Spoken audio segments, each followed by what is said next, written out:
Hello, good morning students. तो आज हम यहाँ पे अपना 6th जो चैप्टर है इसके बारे में डिस्कशन कर रहे हैं। और ये चैप्टर का जो एक वीडियो है, फर्स्ट वीडियो आपको सर ने भेज रखा ऑलरेडी, और जो लास्ट वीडियो वो मैंने आपको दिया था रिवीजन के लिए। और आज से हम यहाँ पे इसके जो प्रीवियस ईयर्स बोर्ड के जो क्वेश्चन है वो स्टार्ट कर रहे हैं।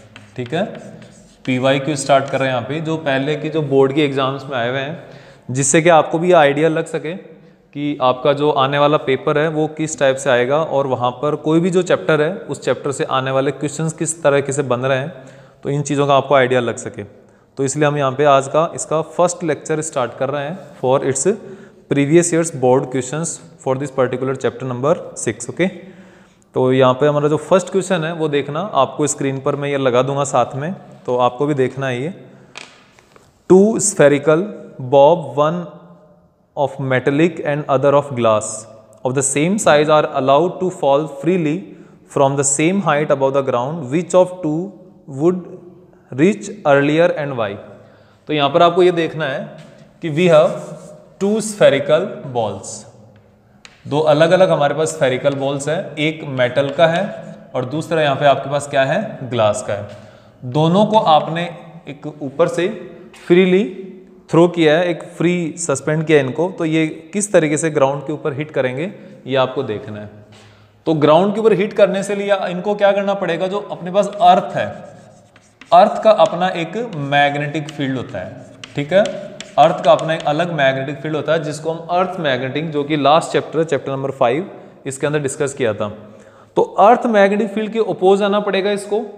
ये जो दोनों बॉल है, ये दोनों बॉल जब नीचे की तरफ मूव करेगी तो यहाँ पर एक इनके बीच में, इनके अंदर एक बैक EMF इंड्यूस्ड होगा, एक अंदर ही अंदर करंट इंड्यूस्ड होगी, और उन करंट की डायरेक्शन इस तरीके से होगी कि they will oppose the cause by which it produced. Okay, वो उन्हीं कारणों को ओपोज करेगी, उन्हीं कारणों को विरोध करेगी, ओपोज करेगी जिनके कारण वो खुद प्रोडक्शन हुआ, जिसका या जिसके कारण वो खुद जनरेट हुई है। तो अब करंट किस में जनरेट होती है? करंट हमेशा आपको पता है कंडक्टर जो वायर होते हैं या कंडक्टर जो सब्सटेंस होते हैं उनके अंदर जनरेट होती है। और यहाँ पर अपने पास 2 टाइप के अलग अलग सब्सटेंस है। पहला कौन है, मेटेलिक सब्सटेंस है, मेटेलिक स्फेयर है, और सेकंड कौन है आपके पास, ग्लास का बना हुआ है। तो मेटेलिक जो है वो तो कंडक्टर है, और जो ग्लास से बना हुआ वो क्या है, इंसुलेटर है, या फिर आप इसको नॉन कंडक्टर कह सकते हो। ठीक है, तो यहाँ पे जो करंट इंड्यूस होने वाली है, जो फ्लो होने वाली करंट है वो किसके अंदर होगी, मेटेलिक के अंदर होगी। तो मेटेलिक की करंट इंड्यूस होगी और उसकी डायरेक्शन क्या होगी, it opposes the motion of this metal ball या मेटेलिक स्फेरिकल बॉल। तो ये जो है इसकी मोशन को अपोज करने के कारण इस पे एक अपवर्ड डायरेक्शन में फोर्स लगेगा, जबकि ग्लास में कोई भी करंट इंड्यूस नहीं हो सकती। क्यों नहीं हो सकती? क्योंकि ये एक इंसुलेटर है। तो ये इजी वे में एक अपनी नेचुरल वेलोसिटी के साथ नीचे अर्थ को हिट करेगी, जबकि इसके ऊपर की तरफ फोर्स लगने के कारण इसकी जो वेलोसिटी है, overall velocity, resultant velocity will decrease due to the opposition of induced current. Okay, अब हम इसके बाद आगे नेक्स्ट सेकंड क्वेश्चन देखते हैं। When current in a coil changes with time, how is the back EMF induced in coil related to it. ये कह रहा है अगर आपके पास कोई कॉइल है, ठीक है, ये कॉइल है, सर्कुलर कॉइल हो सकती है, ये स्क्वायर हो सकती है, रेक्टेंगल हो सकती है, किसी भी शेप की कोई भी कॉइल हो सकती है ये। ठीक है ना, तो there is a coil and through this coil we are going to change its magnetic flux. तो मैग्नेटिक फ्लक्स क्या होता है? Magnetic flux are magnetic field lines passing through this particular coil. तो मैग्नेटिक फ्लक्स की definition उसे पता है आपको, total number of magnetic field lines है वो जो इसके थ्रू क्रॉस करेगी, जितनी पास होगी वो क्या हो जाएगी, मैग्नेटिक फ्लक्स हो जाएगा। अब यहां पर ये कह रहा है कि यहां पर आपको मैग्नेटिक फ्लक्स को है ना वो क्या करना है, इसको चेंज करना है। तो चेंज करोगे तो मैग्नेटिक फील्ड के या मैग्नेटिक फ्लक्स से चेंज होने के कारण यहाँ पर करंट इंड्यूस होगी, और इस करंट इंड्यूस किस तरीके से होगी ये पूछा है। तो current will induce such that these induced current can oppose the cause by which these currents are produced। ठीक है, उन्हीं करंट को oppose करेगी, और किसके कारण प्रोड्यूस हो रही है, due to change in flux. तो जो फ्लक्स में चेंज हो रहा है ना उसी को oppose करेगी, यही इसका आंसर है। तो back EMF induced in the coil opposes the change in the current, तो इसके अंदर जो करंट है उसी को चेंज ओपोज करेगी ये, ठीक है। फिर सेकंड है, थर्ड क्वेश्चन अपना, state the law that gives the polarity of induced EMF. अपने को ये यहाँ पर आपको एक लॉ स्टेटमेंट देना है जो इंड्यूस्ड ईएमएफ की पोलरिटी को डिफाइन करता है, इंड्यूस्ड ईएमएफ की पोलरिटी को आपके सामने बता देता है। तो यहाँ पर आपको पता होगा ईएमआई के, इलेक्ट्रोमैग्नेटिक इंडक्शन के, यहाँ पर आपके पास दो डिफरेंट साइंटिस्ट के लॉ है। पहला लॉ है फैराडेज लॉ। फैराडेज ने दो लॉ दिए थे, जिनमें से फर्स्ट तो था current is induced when there is a change in magnetic flux, and second law था induced EMF is equals to the rate of change of magnetic flux. तो जो मैग्नेटिक फ्लक्स आपके पास यहाँ पर चेंज हो रहा है, इस मैग्नेटिक फ्लक्स के चेंज होने की रेट की डायरेक्टली प्रोपोर्शनल है, रेट के डायरेक्टली इक्वल है। कौन? इंड्यूस्ड ईएमएफ, जो ईएमएफ इंड्यूस्ड हो रहा है ना ये। अब यहां पर इसकी डायरेक्शन की बात करते हैं। तो डायरेक्शन के लिए किसने लॉ दिया था? ये लॉ दिया था लेंज ने, ठीक है। तो लेंज ये कह रहा है, लेंज के ही स्टेटमेंट है कि करंट उन्हीं कारणों को अपोज करेगी, उन्हीं का रीजन्स को अपोज करेगी जिसके कारण ये खुद जनरेट हो रही है करंट। और ये करंट किसके कारण जनरेट हो रही है? Due to any motion of the particle, due to change of magnetic field, due to change of in current in other coil. तो ये सारे इसके रीजन्स है। तो the answer will be Lenz law. Lenz law is the law which can define the polarity of induced EMF और which can define the direction of induced current। और यहाँ पर induced current की डायरेक्शन अगर पूछा होता है इसने, जैसे इसने क्या किसका पूछा? induced EMF की डायरेक्शन पूछी है। अगर induced current की डायरेक्शन बताता तो हम यहाँ पे लेंज लॉ भी बता सकते हैं और साथ ही साथ जो फ्लेमिंग्स राइट हैंड रूल है वो भी बता सकते हैं, ठीक है। और आपको ये पता होना चाहिए फ्लेमिंग्स ने दो टाइप के रूल दिए थे। फर्स्ट जो लॉ था उसका वो लेफ्ट हैंड था, फ्लेमिंग्स लेफ्ट हैंड रूल, और जो सेकंड लॉ है वो कौन सा इसका? Fleming's right hand rule. Left hand rule हमेशा ये याद रखोगे चैप्टर नंबर 4 में आता है। चैप्टर नंबर 4 में आएगा, जो आपको पता होगा फ्लेमिंग्स लेफ्ट हैंड रूल क्या देगा? This will give the direction of force on A current carrying wire in magnetic field. कोई वायर है करंट कैरिंग, वो अगर मैग्नेटिक फील्ड के अंदर रखा हुआ है तो उसके ऊपर जो नेट लगने वाले फोर्स की डायरेक्शन बताएगा Fleming's left hand rule. Okay, Fleming's left hand rule. और जो फ्लेमिंग्स राइट हैंड रूल है वो आपको क्या बताएगा? इंड्यूस्ड करंट की डायरेक्शन बताएगा। जहां पर कोई वायर है, वायर की मोशन होगी, इस मोशन के कारण जो इंड्यूस्ड ईएमएफ है उस करंट के कारण, तो उसकी डायरेक्शन बताएगा, ठीक है। फिर हम नेक्स्ट क्वेश्चन देखते हैं, फोर्थ क्वेश्चन है ये। Long straight current carrying wire passes normally through the centre of circular loop. Carrying wire normally through the centre of circular loop. If the current through the wire increases will there be any induced EMF in the loop और justify. ये कह रहे हैं आपके पास यहां पर एक circular coil है, ठीक है। इस कॉइल के थ्रू एक करंट पास हो रही है, ये वायर पास हो रहा है। इसको मैं थोड़ा 3D में बनाने की कोशिश कर रहा हूं। ये जो आपके पास लूप है ना वो इस तरीके से रखा हुआ है, ठीक है, इस तरीके से रखा हुआ है। और ये जो वायर है वो इसके अंदर इस टाइप से आगे से पास हो रहा है। तो जो पीछे वाली साइड है ना वो आपको दिखाई नहीं दे रही, इसलिए मैंने यहाँ पर ये ड्रॉ नहीं किया है। या इसको आप डॉट लाइन से ड्रॉ कर सकते हो, सॉलिड लाइन से ड्रॉ नहीं करना है इसको, ठीक है। तो यहां पर आपको ये देखना है कि ये करंट पास हो रही है इसके थ्रू।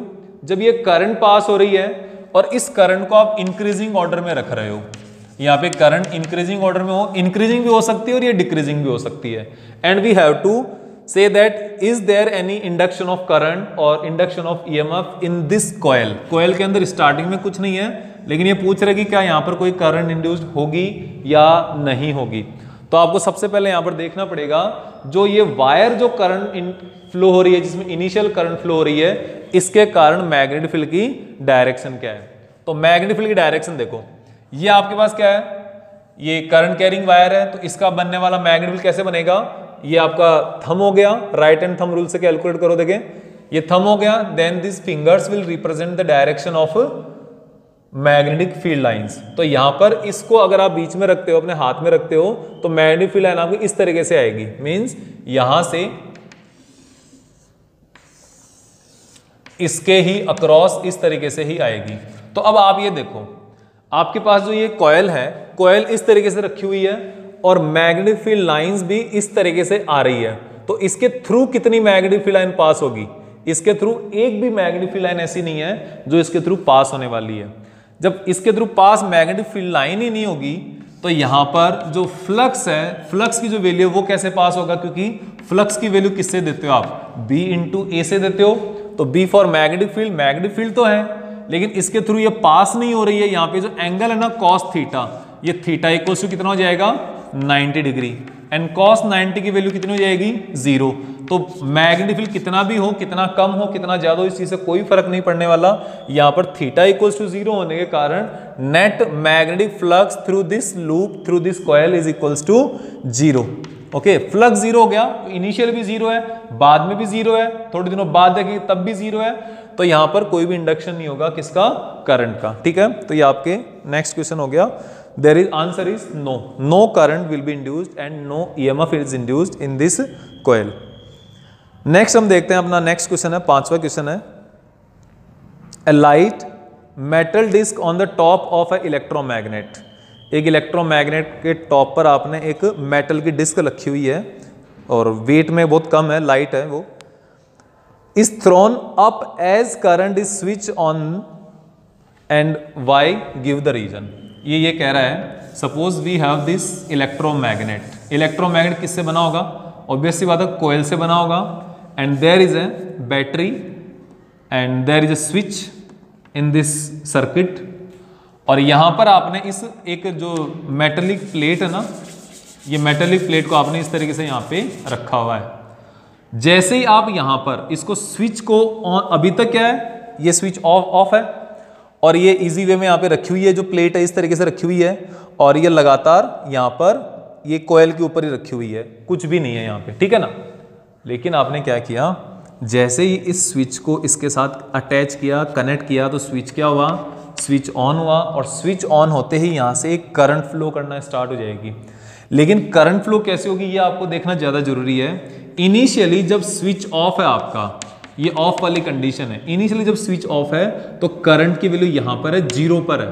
ठीक है, लेकिन जैसे आपने स्विच ऑन किया है तो ऑन करते ही क्या होगा? ये करंट यहां से इंक्रीज होकर मैक्सिमम पे जाएगा।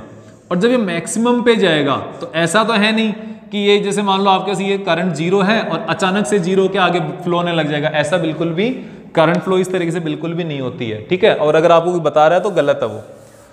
करंट हमेशा 0 से मैक्सिमम तक पहुंचने के लिए एक थोड़ा सा टाइम पीरियड कंज्यूम करेगी। ओके, तो there is a change in time, change in time के साथ साथ चेंज इन करंट। और ये करंट क्या करेगी? करंट इसके अंदर, इस सोलेनॉइड के अंदर, इस कॉइल के अंदर एक मैग्नेटिक फील्ड B क्रिएट करेगी। इनिशियली मैग्नेटिक फील्ड नहीं था लेकिन बाद में मैग्नेटिक फील्ड आ गया। जब मैग्नेटिक फील्ड आ गया तो यहाँ पे फ्लक्स आ गया। तो इनिशियली मैग्नेटिक फील्ड नहीं था तो फ्लक्स भी नहीं था, लेकिन अब फ्लक्स भी है। तो आप अल्टीमेटली ये कह सकते हो flux is increasing from 0 to higher value. तो जब 0 से हायर वैल्यू के लिए फ्लक्स इंड्यूस्ड हो रहा है तो फ्लक्स क्या करेगा? इस करंट को इंड्यूस करेगा इसके अंदर, और वो जो ऑपोजिट करंट होगी वो इसकी मोशन को यहाँ पे जो रखी हुई है इसको अपोज करके इसको यहाँ से उठाने की पूरी कोशिश करेगी। और ये यहाँ से जंप करके कहीं भी जा सकती है, रैंडम किसी भी डायरेक्शन में, उससे हमें मतलब नहीं है। लेकिन ये क्या है, यहाँ से चली क्यों जाएगी, जंप क्यों करेगी? क्योंकि there is a induction of current which is opposite to the flow of this initial current. जो बैटरी के कारण जो करंट फ्लो हो रही है ना, उसके ऑपोजिट करंट इस मेटेलिक प्लेट के अंदर होगी, जो जिसके कारण ये क्या है, यहां से मोशन करके रिपल करके चली जाएगी। ठीक है, तो ये आपको ध्यान रखना है।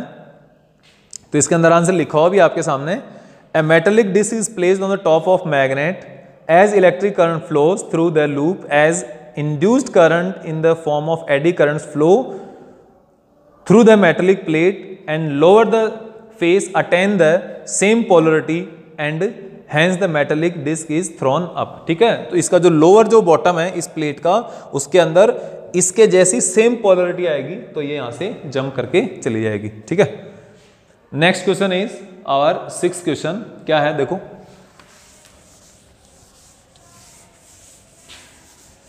सिक्स क्वेश्चन आपका ये होगा, on what factor does the magnitude of induced EMF in the current due to magnetic flux depend.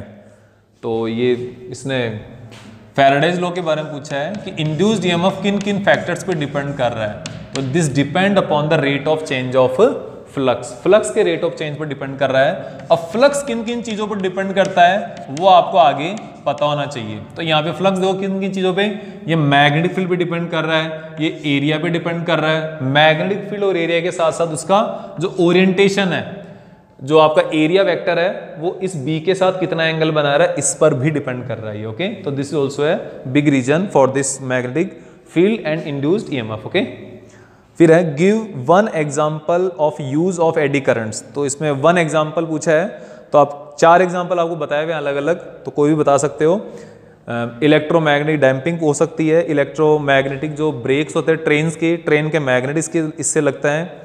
Induction furnace, जो आप अलॉयज तैयार करते हो, डिफरेंट टाइप्स के मेटल को मेल्ट कर करके अलॉयज तैयार करते हो, वो इससे इंडक्शन फर्नेस। और इलेक्ट्रिक पावर मीटर, जो आपका इलेक्ट्रिक पावर होती है ना, वो उसको मेजर करने के लिए भी इसके लिए होता है। ठीक है, तो आज हम ये 7 क्वेश्चंस करेंगे, बाकी जो रिमेनिंग क्वेश्चंस वो हम कल के नेक्स्ट लेक्चर में करेंगे। आप इतने पढ़ के आओ, उसके बाद बाकी देखते हैं आगे। ओके।